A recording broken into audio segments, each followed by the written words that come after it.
El sonido, entendido como la propagación de cambios de presión y densidad del medio, es un fenómeno continuo que puede ser muestreado mediante micrófonos que digitalizan la señal, y cuando esto ocurre, es posible hacer un tratamiento computacional que divide la señal sonora en sus componentes frecuenciales, y esto arroja información de los pesos de cada uno. En general, el sonido es la suma de muchos otros sonidos fundamentales, por lo que su espectro frecuencial mostraría no solamente su frecuencia principal, sino sus demás componentes y armónicos.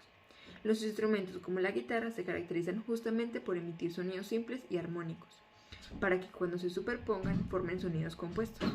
Conocido entonces el espectro de frecuencias del sonido emitido por una de las cuerdas de la guitarra, se puede obtener la frecuencia principal y compararla con las frecuencias de referencia, y así aumentar o disminuir la tensión en la cuerda en función de cuán alejadas se encuentren las frecuencias. Para la detección y registro de la señal sonora proveniente de las cuerdas de la guitarra, se usó un código de Python que se encarga de crear un arreglo de datos con el nivel de intensidad sonora o volumen de la señal que capta el micrófono.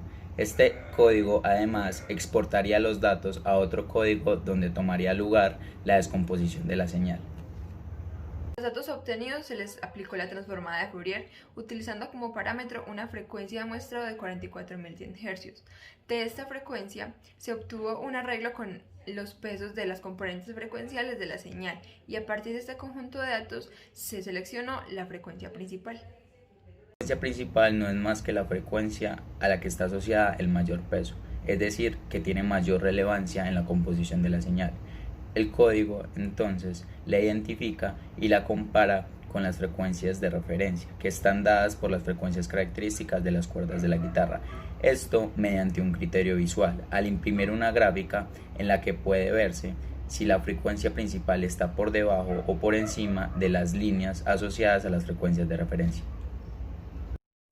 Como ejemplo, se puede observar en el siguiente gráfico la nota sol, que se encuentra inicialmente afinada para luego aumentar la tensión en la cuerda variando la frecuencia. Y por último, se afina nuevamente la cuerda teniendo en cuenta que los picos que se generan en el gráfico se deben al ruido ambiente.